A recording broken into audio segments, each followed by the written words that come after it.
Hi friends, welcome back to our YouTube channel Radhakrishna AI Telugu stories. మంచి మనసున్న ఎలుక మరియు దయగల కుందేలు. ఒక అందమైన అడవిలో రోనీ అనే చురుకైన ఎలుక మరియు బెల్లా అనే దయగల కుందేలు నివసించేవారు. రోనీ చాలా తెలివైనవాడు, ఎప్పుడూ కొత్త మార్గాలను ఆలోచించేవాడు. అతనికి అంతా సులభంగా, వేగంగా చేయాలనే తపన ఉండేది. బెల్లా మాత్రం సహాయం చేయడం అంటే ఎంతో ఇష్టపడేది. ఆమె మృదువైన హృదయంతో అందరికీ సహాయం చేసేది. ఒకరోజు ఆకాశం మబ్బులతో కమ్ముకుంది. పక్షులు గూళ్లకు చేరగా జంతువులు తమ ఇంట్లో దాగాయి. వర్షం మొదలైన కొద్దిసేపట్లోనే పెద్ద పెద్ద గాలులు వీస్తూ చెట్లు ఊగిపోతున్నాయి. రోనీ తను దాక్కునేందుకు ఎక్కడైనా సురక్షితమైన ప్రదేశం కోసం వెతుకుతూ ఉండగా పొలంలో బెల్లాను చూశాడు. బెల్లా, వర్షం తీవ్రమైంది, త్వరగా దాక్కో అని రోనీ గట్టిగా అరిచాడు. నేను ఇదే దారిలో ఉన్న చిన్న గుడ్లగూప పిల్లల్ని కాపాడుతున్నాను రోనీ, అవి ఒకటే భయంతో వణుకుతున్నాయి అని బెల్లా మృదువుగా చెప్పింది. రోనీ ఆలోచించి, నువ్వు అసలే తడిచి ఉన్నావు, ఇంకా ఎందుకు కష్టపడాలి అని అన్నాడు. బెల్లా నవ్వి, ఒకరు కష్టాల్లో ఉన్నప్పుడు మనం చేయగలిగిన సహాయం చెయ్యాలి రోనీ అని చెప్పింది. చివరకు బెల్లా ఆ చిన్న గుడ్లగూప పిల్లలను దగ్గరలో ఉన్న ఒక చెట్టు పొదలో దాచింది.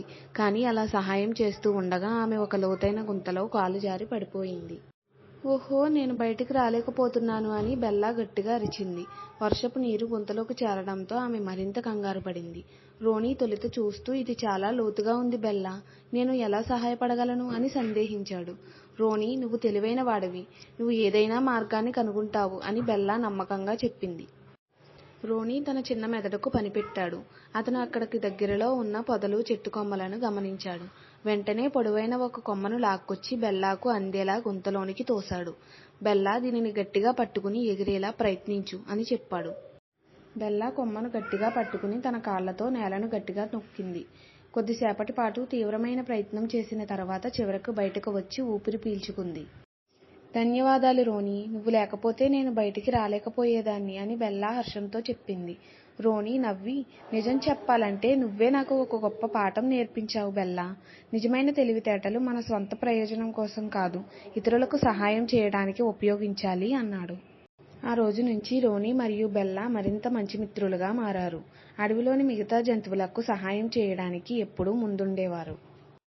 నిజమైన తెలివి ఇతరులను సురక్షితంగా, ఆనందంగా ఉంచడంలో ఉపయోగించాలి. ఈ స్టోరీ మీకు నచ్చినట్లయితే వీడియోని లైక్ చేసి ఛానల్ని సబ్స్క్రైబ్ చేసుకోండి.